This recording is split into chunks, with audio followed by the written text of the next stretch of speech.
Dios les bendiga, amados hermanos. Vamos a dar inicio a esta transmisión orando a nuestro Padre Celestial. Señor Dios, venimos delante de ti en el nombre de nuestro Señor Jesucristo, nuestro amado Salvador. Muchas gracias, Señor, por concedernos levantarnos esta mañana, por tu gracia, por tu misericordia, tu grande amor. Ahora, Padre Santo, te rogamos que nos hables con tu Espíritu Santo, que nos guíes a toda la verdad y nos des la sabiduría necesaria para entender tu palabra. Que el corazón de mis hermanitos sea ministrado, Señor. Y, Señor, da instrucción. Puedes, Señor, hablarnos, que tus siervos oyen. En el nombre que es sobre todo nombre. Muchas gracias, Señor. Amén. Hoy veremos 2 de Timoteo capítulo 4, desde el verso 1 en adelante. El título de esta transmisión es Cumple tu ministerio. Le voy a leer, hermanitos, primeramente la versión que uso, es la 95. Dice así, 2 de Timoteo 4:1. Te suplico encarecidamente delante de Dios y del Señor Jesucristo, que juzgará a los vivos y a los muertos en su manifestación y en su reino, que prediques la palabra y que instes a tiempo y fuera de tiempo. Redarguye, reprende, exhorta con toda paciencia y doctrina. Amén. Ahora le leo la versión 60, la que comúnmente usa la mayoría. Dice el verso 1, te encarezco delante de Dios y del Señor Jesucristo, que juzgará a los vivos y a los muertos en su manifestación y en su reino, que prediques la palabra, que instes a tiempo y fuera de tiempo, redarguye, reprende, exhorta con toda paciencia y doctrina. Amén. Esa es la primera instrucción que se le da en este capítulo 4 al siervo de Dios, Timoteo. Y dice la Escritura, hermanitos, esto lo habla Pablo, claro, Dios a través de él, a Timoteo, de esta manera. Y bueno, dice mi versión, te suplico encarecidamente. Hermanos amados, a forma de una petición y claro, parece hasta una súplica a Timoteo, que haga esto, o sea, que predique, pero da más detalles. Te suplico encarecidamente, te encarezco delante de Dios, es lo que dice la 60, y del Señor Jesucristo, y dice que juzgará a los vivos y a los muertos en su manifestación y en su reino. Mis hermanitos amados, Pablo, por medio del Espíritu Santo, en varias ocasiones habló del juicio. También, hermanitos, nuestro Señor Jesús y tanto profetas como apóstoles mencionaron el día del juicio. Y hermanos amados, da detalles espirituales de cómo será aquel día. Y ciertamente, también para nosotros es esta palabra. Claro, mis hermanitos, que nosotros pasaremos por el tribunal de Cristo, conocido también como juicio de la iglesia o bimá de Cristo. Ahí se van a juzgar las intenciones de nuestro corazón y, como está escrito, lo que hayamos hecho mientras estábamos vivos, sea bueno o sea malo. Y todos pasaremos por ahí. Todos vamos a comparecer. Y aquí habla, hermanitos, en términos generales. Dice que juzgará a los vivos y a los muertos en su manifestación y en su reino. Llegará ese día, hermanitos. Y claro, entendemos que el juicio del humano común u hombre pecador, ese es un juicio del cual nosotros no pasaremos. porque está escrito de modo que si alguno está en Cristo, nueva criatura es, las cosas viejas pasaron, todas son hechas nuevas. Eso quedó atrás, amados hermanos. Pero ahora la vida en Cristo, como nuevas criaturas, como hijos de Dios, como siervos de Dios, claro que seremos juzgados. Incluso hasta de las palabras que hayamos dicho. Dijo el Señor Jesús que de toda palabra ociosa dará cuenta el hombre delante de Dios. Bueno, ahora continuamos. La instrucción es, el verso 2, que prediques la palabra. Predique, hermanitos, prediquemos la palabra. Que instes a tiempo y fuera de tiempo. Y hermanos amados, instar, como insistir, apresurar, hablar, a tiempo y fuera de tiempo. ¿Cuándo es fuera de tiempo? Podremos entenderlo en todo momento, hermanitos, momento propicio y momento no propicio. El momento propicio, diría uno, pues en un culto, en un servicio para Dios, pero también dice fuera de tiempo. O sea, puede ser fuera del culto, fuera del horario habitual. Y hermanos amados, claro que esto habla de que prediquemos a toda hora. Luego dice, redarguye. O sea, háblale a las personas con la palabra, haciéndoles ver lo malo. Redarguir es, hermanitos, quebrantar un corazón cuando ha obrado mal. Y claro que se quebranta no con actitudes nuestras ni medidas, sino con la palabra de Dios.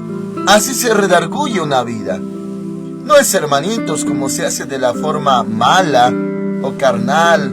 Bueno, se le dice habitualmente echar piedras o indirectas o regaños desmedidos.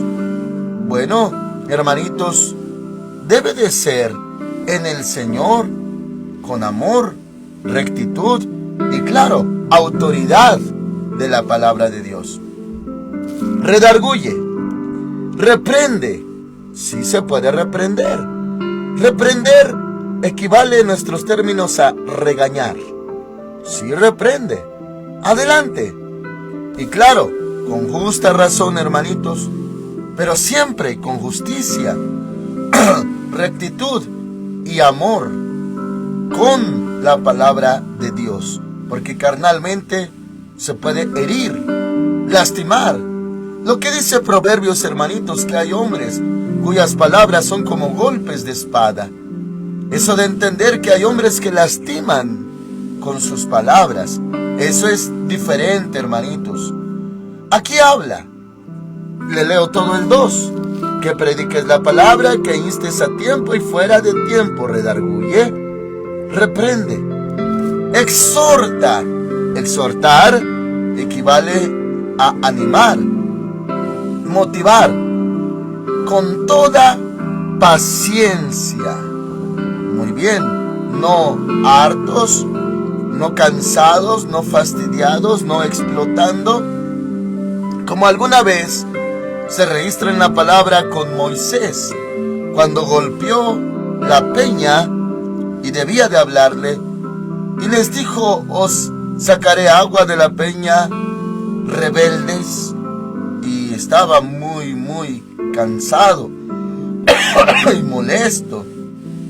Y bueno, no era para menos, hermanitos, pero sin embargo, todo lo que tenemos que hacer se debe de cumplir, glorificando a Dios, santificando su nombre, o sea, alabándole, o para honrarlo, pues, porque la sentencia que el Señor dijo a Moisés, después de lo que él hizo, golpear la peña, es por cuanto no santificaste mi nombre delante de la congregación. No santificaste mi nombre. Y claro, por el hecho de haber golpeado la peña. Todo era para que el Señor recibiera honra y gloria de parte del pueblo, pero no fue así. Entonces, hermanitos, lo que se debe de hacer: redarguye, reprende, exhorta con toda paciencia y doctrina, no con hartazgo, sino paciencia y doctrina. Quiere decir basado en la palabra de Dios. Vas a reprender, redarguir, exhortar, hazlo con paciencia y doctrina, basado en la Escritura, pues. 3. Y aquí aclara, hermanitos, la situación espiritual, la condición espiritual actual. ¿Por qué dice el 3? Pues vendrá tiempo, como veíamos, hermanitos, en el capítulo 3, verso 1, hace 2 transmisiones, acerca de los postreros días o últimos días, que vendrían tiempos peligrosos. Eso dice el verso 1, 3:1. También aquí habla de profecía y dice: pues vendrá tiempo. O sea, llegará el día, y ese día ya llegó, mis hermanos. Ese tiempo ya llegó. Vendrá tiempo cuando no soportarán. Aquí habla de los oyentes. Y claro, si un predicador se descuida, también le acontecerá. Pues vendrá tiempo cuando no soportarán la sana doctrina. Vamos primeramente en esta porción. No soportarán la sana doctrina. Mis hermanitos, esto es desde lo carnal, lo del alma, lo del corazón humano, el ánimo de la persona, y bueno, todo esto referente al alma de los hombres. ¿Por qué me refiero al alma? Porque conforme al gusto y necesidad del alma humana, carnal, o sea, como se mueven los carnales, ellos preferirían mensajes motivacionales, y tal vez usted los ha llegado a escuchar, hermanitos, esa clase de mensajes, como: el campeón que llevas dentro, persigue tus sueños, reclama, decreta lo que es tuyo, busca la bendición, ten éxito, tú vales mucho. Y hermanos amados, cosas que alientan al alma carnal, y claro, lo animan, pero no es sana doctrina. Son palabras motivacionales y claro, huecas sutilezas, como dice en otra parte, y lo llegaremos a ver. Y hermanos amados, eso es lo que la gente preferiría. O sea, cosas que eleven su alma, su ego, autoestima o su ánimo. Y lo que es sana doctrina les parece innecesario, aburrido, que no le tienen interés. No les interesa saber la palabra de Dios, conocer el carácter de Dios, los mandamientos de Dios, los preceptos del Señor. No les interesa. Ellos lo que quieren es ayuda, quieren atención, quieren que les vaya bien, y en eso es lo que ellos se basan y es lo que persiguen. Por eso dice la Escritura en el 3: pues vendrá tiempo cuando no soportarán la sana doctrina. La sana doctrina no será soportada. La versión 60 dice: no sufrirán la sana doctrina. O sea, no la van a soportar, no la van a sufrir, no les interesa. Simplemente lo que quieren es que sus vidas estén bien, según ellos. pero no lo sufrirán, no lo soportarán. Es más, como no lo soportarán, no lo sufrirán, lo evitarán. No quieren doctrina, no quieren saber lo que dice Dios, no quieren conocer más de la Biblia. Solamente ponen atención en mensajes motivadores. Y claro, no descartamos, hermanitos, que Dios habla hermosamente, consolándonos, levantándonos, hablándonos del grande amor que tiene y de su gran misericordia con nosotros. Claro que la palabra de Dios tiene cosas hermosísimas, lindas, que consuelan nuestro corazón. Claro que sí, y cuando es necesario el Señor también nos lo da. Pero lo que ellos quieren solamente es lo del alma, no del espíritu. El Señor Jesús dijo a los discípulos en el Getsemaní que el espíritu está presto, pero la carne es débil. Y el alma también se incluye en la carne, o las cosas, deseos de la carne. Y por eso, hermanitos, si se habla de doctrina, no hay interés. Oh, pero si se habla de motivación, qué bien le irá a uno. Ahí hay mucho interés. Es el cumplimiento de esta profecía. Pues vendrá tiempo cuando no soportarán la sana doctrina, no la sufrirán, sino que teniendo comezón de oír, sí querrán oír, pero no la doctrina sana. Se amontonarán maestros conforme, mi Biblia dice, a sus propias pasiones. Y la 60 dice, conforme a sus propias concupiscencias. Maestros, aquí le voy a explicar, mis hermanitos, conforme a sus propias concupiscencias o pasiones. O sea, y en esto, hermanitos, capten muy bien la diferencia. Maestros, predicadores que tendrán argumentos propios, criterios propios, surgidos, originados de sus corazones o propias concupiscencias, cosas que se originaron en su interior. Y sí, vamos a llamarlo criterios personales. Muchos maestros con sus propios criterios, conceptos, argumentos propios, no de la palabra, no van a estar de acorde con la palabra, no van a armonizar con la palabra, ni se van a basar en la palabra, la escritura, sino en lo que se originó en sus corazones. De ahí lo que piensan, lo que opinan. Muchos maestros, hermanitos, ya hay así, porque se ha cumplido esta profecía, que se basan.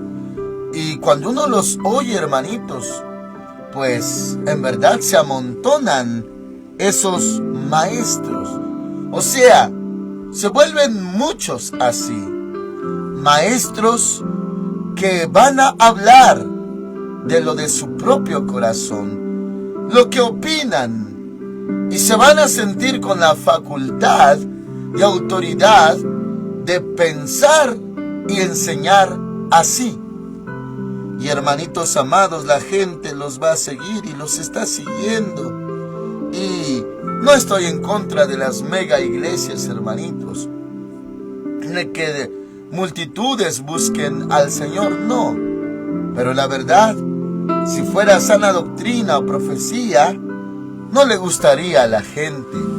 La gente quiere oír, tiene comezón de oír. Y aquí habla de maestros, se van a multiplicar, a amontonar maestros conforme a sus propias concupiscencias. En este sentido, concupiscencia se refiere a lo que se origina desde su interior. Claro que concupiscencia también quiere decir Yetzer Hará, inclinación mala. Y hermanos amados, bueno, en cuanto a los judíos, y claro que se refiere a cosas pecaminosas. Sin embargo, en este contexto, enseñanzas que darán originadas de su propia alma, pensamiento, idea y hasta ocurrencias. Y las van a enseñar como verdad. Oh, mis hermanitos. De ahí, bueno, en el mundo se maneja una palabra para todo tipo de materias y casos. Les llaman expertos en el mundo. Que los expertos en el clima dicen esto, que los expertos en política dicen esto, que los expertos en política internacional dicen esto. También, hermanitos, se maneja esa palabra, pero no basada en Dios. Los expertos que opinan con tanta liberalidad que pueden decir, y le voy a mencionar ejemplos de concupiscencias o enseñanzas originadas de su propio concepto y alma. Quien opina y dice, se necesitan obras para ser salvo. Una predicadora dice que un 60% lo hizo Cristo y un 40% lo hace uno para ser salvo. Eso niega la palabra. ¿Dónde surgió eso? La misma predicadora dice que el Señor Jesús jamás impuso manos. ¿Cómo no? Él tocó al leproso. Oh, hermanitos, pero la gente lo toma como verdad. Hay criterios de por qué la mujer sí puede ejercer autoridad sobre el varón, porque dicen que como el varón no tomó su lugar, ahora la mujer debe de tomarlo. Una concupiscencia, es una idea, no proviene de la palabra de Dios. Aunque claro, si esto pasa, tenemos ejemplo con Israel. Si se aparta la justicia y la sabiduría de los hombres, entonces muchachos los gobernarán y también mujeres. Es un tema muy vasto, pero le estoy dando ejemplos de ideas o concupiscencias originadas de ellos mismos. Conceptos, hermanitos, acerca del diezmo, por ejemplo. Conceptos del recasamiento. Conceptos, hermanitos, y ahora surge mucho de que sí, la iglesia pasará por la gran tribulación. Oh, mis hermanos amados, son concupiscencias. En Jeremías se menciona que ¿quién de ellos entró al secreto de Jehová? ¿Quién se enteró de las palabras de Dios? Porque no lo han consultado, pero ellos dicen, así dice el Señor, y no lo dijo. Son sus concupiscencias o pasiones. Y hay más temas, hermanos amados, más temas. Incluso, y también esto en predicadoras, que dicen, si el marido se somete a Dios, entonces la esposa se somete al marido. Y si el marido no se somete a Dios, entonces la esposa no tiene por qué sujetarse al marido. Ponen condición, cuando la Escritura no habla de condicionamientos en ciertos mandamientos. Bueno, hay más infinidad de ejemplos de temas basados en criterios, conceptos, opiniones. Pero, hermanitos, la palabra de Dios es lo que permanece para siempre. Es perfecta, que convierte el alma. Y palabras de hombre no convierten el alma. Pero la palabra de Dios transforma el alma, transforma nuestro ser. Dicho esto, hermanitos, dice a continuación, le conecto nuevamente el 13 en adelante. Pues vendrá tiempo cuando no soportarán la sana doctrina, sino que teniendo comezón de oír, se amontonarán maestros conforme a sus propias pasiones o concupiscencias. 4. Y apartarán de la verdad el oído y se volverán a las fábulas. Van a apartarse sus oídos de esta palabra, de esta verdad, porque la palabra de Dios es verdad. Y apartarán de la verdad el oído y se volverán a las fábulas. Aquí, hermanitos, fábulas tiene que ver con cosas no escritas, no basadas en la palabra de Dios. Para nosotros, en la materia de español, fábula equivale a una historia en la que participan animalitos que conlleva una moraleja o una enseñanza. Eso es una fábula en la materia de español. Pero aquí, en lo espiritual, equivale a todo lo que provenga de afuera, leyendas, cuentos, y ya vimos de viejas, o sea, ancianas que contaban historias, que eso lo debía de desechar Timoteo. Y aquí habla, dice que se volverán a las fábulas, cosas no basadas en la palabra. ¿Qué dijo este autor? ¿Qué dijo el otro? ¿Qué se cuenta? ¿Qué se dice? ¿Qué hay la creencia? ¿Qué hay la leyenda? ¿Qué cuenta la historia de acá o de allá? Pero no en la palabra. Todo eso encierra lo que dice fábulas aquí. 5. Le vuelve a hablar a Timoteo. Pero tú, sé sobrio en todo. Soporta las aflicciones. O sea, súfrelas. Ya vimos también, como buen soldado de Jesucristo, sufre penalidades. Ya lo vimos también. Soporta las aflicciones. No huyas de ellas. No estés pasando tu vida tratando de resolverlas. No las resuelvas. Súfrelas. Sopórtalas. Y lo que el Señor quiere hacer, amén. Y lo que le pidas conforme a su voluntad, amén. Pero vemos el caso de Pablo en 2 de Corintios. Menciona que 3 veces había rogado al Señor que le quitara el aguijón de su carne. ¿Se acuerda usted? Y Dios no se lo quitó. Más bien le respondió: bástate mi gracia, que te baste mi gracia. Porque mi poder se perfecciona en la debilidad, en tu debilidad.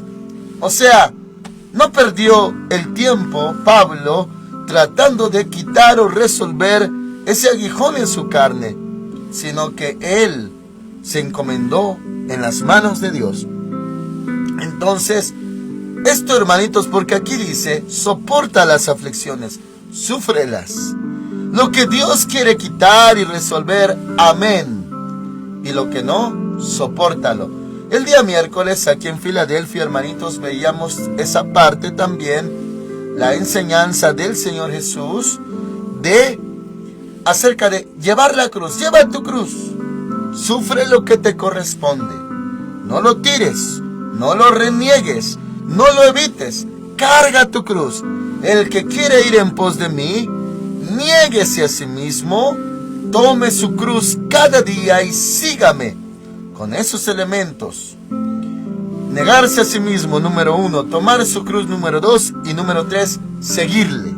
Seguirle así, con esa cruz, con estas aflicciones. Dice: pero tú sé sobrio en todo, soporta las aflicciones, haz obra de evangelista. O sea, evangeliza pues a la gente inconversa. Esa es obra de evangelista. Y luego dice: cumple tu ministerio. Cúmplelo. Hermanitos, ¿tiene usted un llamado? ¿Tiene usted un ministerio? Cúmplalo. Hágalo. Hemos perdido mucho el tiempo, hermanitos, en cosas vanas. Hemos hecho lo que Dios no nos llamó a hacer. Hemos ocupado nuestra vida tratando de salvarla, pero el que salve su vida la perderá, dice la Escritura. Hemos ocupado mucho tiempo en toda clase de asuntos y cosas. Pero, ¿ha cumplido su ministerio?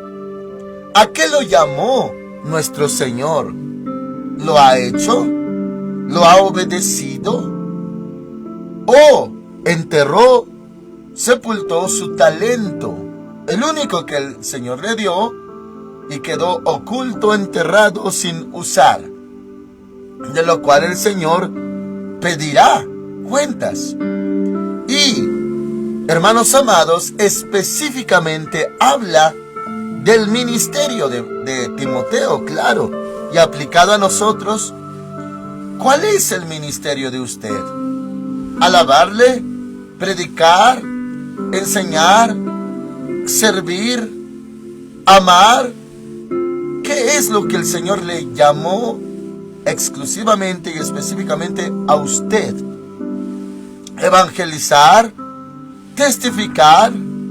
enseñar, discipular, alabar, adorar, ministrar. ¿Cuál es su llamado? Pues cumpla ese ministerio. Ministerio nos lleva, hermanitos, también a la palabra ministrar. Ministrar. Muy bien. En el mundo y también en la palabra de Dios se llega a usar la otra palabra, administrar. Administrar. Bueno, en el caso de ministrar, hermanitos, es dar, introducir, y todo dirigido hacia una persona. Se ministra a la gente, se ministra un alma, se le ministra a un necesitado, se ora por alguien, y orar por alguien es ministrarlo. Se le da palabra de consejería, es ministrarle palabra.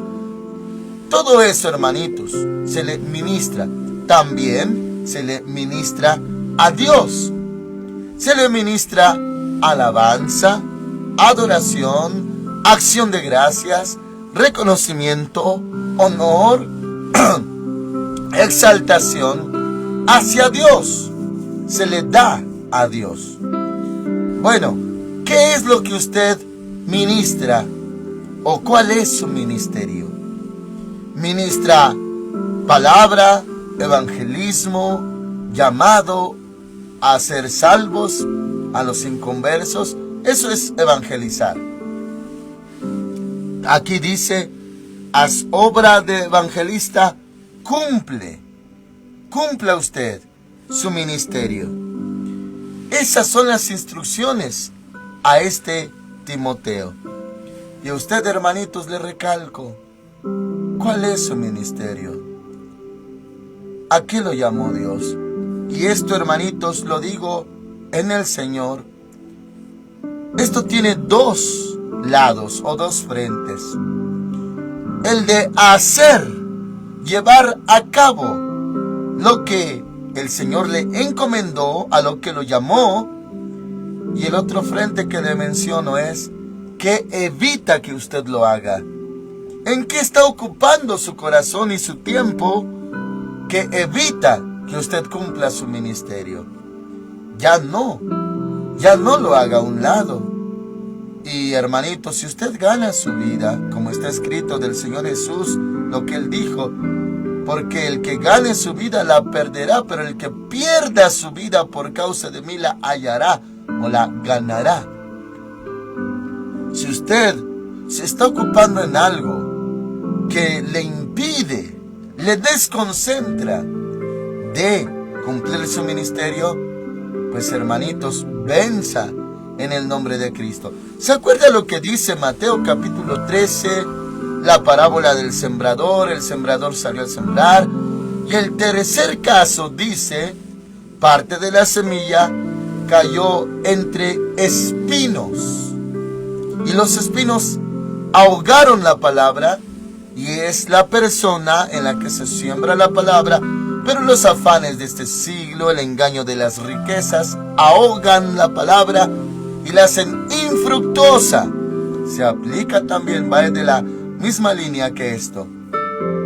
O sea, por estar ocupado en engaño de riquezas o en pobreza y tratar de resolver sus necesidades, eso ahoga la palabra y ya no cumple su ministerio, pues queda sin fruto. Entonces, hermanitos, ¿hay algún impedimento? ¿Ha dado usted su corazón a algo? ¿Ha empeñado su vida en algo? Algo que, hermanitos, lo veo espiritualmente de esta manera. Algo que Dios se comprometió a resolver. ¿Y por qué uno trataría de resolver algo que Dios se comprometió a resolver?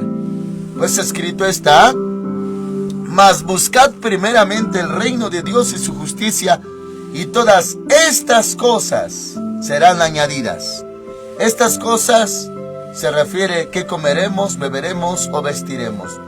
Ya está resuelto. Y uno trata de resolver lo que ya está resuelto. Entonces, no se confía en que Dios lo vaya a hacer.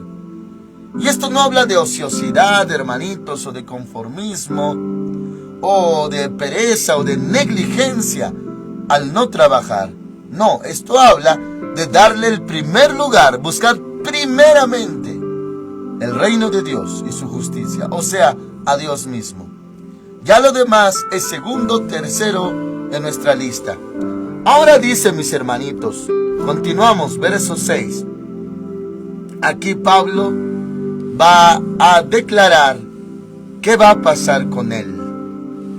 ¿Por qué? Porque esta carta es de mucho amor, con mucha instrucción a Timoteo, y claro que le abre su corazón también a Timoteo. Dice, segunda de Timoteo 4:6, habla Pablo: yo ya estoy próximo a ser sacrificado. Sí, mis hermanitos, ya que por los judíos él estaba arrestado, ahora por la autoridad romana, la sentencia era muerte. Y efectivamente, fue ejecutado Pablo como un mártir de Dios. Yo ya estoy próximo a ser sacrificado. El tiempo de mi partida está cercano. No por enfermedad, hermanitos, no por otra cuestión, sino que ser ejecutado. 7. He peleado la buena batalla, decía Pablo. Con toda verdad lo decía. He acabado la carrera. He guardado la fe. Nunca negó la fe. Nunca negó al Señor Jesucristo. Guardó la fe. Así nosotros. Y para Filadelfia esas son las palabras. Por cuanto has guardado la palabra de mi paciencia y no has negado mi nombre, le dice el Señor Jesús a Filadelfia. Bueno, algo similar decía Pablo. 7. He peleado la buena batalla, he acabado la carrera, he guardado la fe. 8. Por lo demás me está reservada la corona de justicia, la cual me dará el Señor juez justo en aquel día. ¿Cuál día? Del juicio. Y no solo a mí, sino también a todos los que aman su venida. Aman su venida. ¿Usted ama su venida, hermanitos? ¿Anhela su venida? Claro que el contexto de la palabra venida para la iglesia es el arrebatamiento, y para Israel su venida es la segunda venida, cuando aparece en el cielo y todo ojo le verá. Así que, mis hermanitos, así habla. Y les repito el verso 8. Por lo demás me está reservada la corona de justicia, la cual me dará el Señor, juez justo, en aquel día, y no solo a mí, sino también a todos los que aman su venida. Venía ya la recompensa para Pablo, y habla de aquel día. Así que, mis hermanitos, también abracemos esta palabra, estas instrucciones. Cumpla usted su ministerio. Verso 2. Predique la palabra, inste a tiempo, fuera de tiempo, redarguya, reprenda, exhorte con toda paciencia y doctrina. Hágalo, hermanitos. Amén. Oramos al Señor. Padre Celestial, en el nombre del Señor Jesucristo, te damos gracias por tu palabra, tus instrucciones. Así como le hablaste a Timoteo por medio de Pablo, el Espíritu Santo en Pablo, así también le hablas a mis hermanitos. Sabemos cómo es nuestro tiempo, que la gente prefiere otra cosa que anime su alma. Pero, Señor, hemos de predicar tu palabra todavía. Gracias por la palabra que has puesto en nuestra vida, por haber puesto la palabra escrita en nuestras manos. Gracias, Señor. Proseguimos también a la meta del supremo llamamiento. Muchas gracias por mis hermanitos que guardan y obedecen tu palabra y predican tu palabra. Gracias por ellos. En el nombre del Señor Jesucristo. Amén. Que el Señor les bendiga grandemente, amados hermanos. Tenemos el día de mañana, si seguimos en la tierra, aquí culto en Ministerios Filadelfia desde las 9 de la mañana. Y hermanitos, si seguimos en la tierra todavía, le esperamos el lunes a la misma hora en estas transmisiones. El Señor con ustedes. Amén.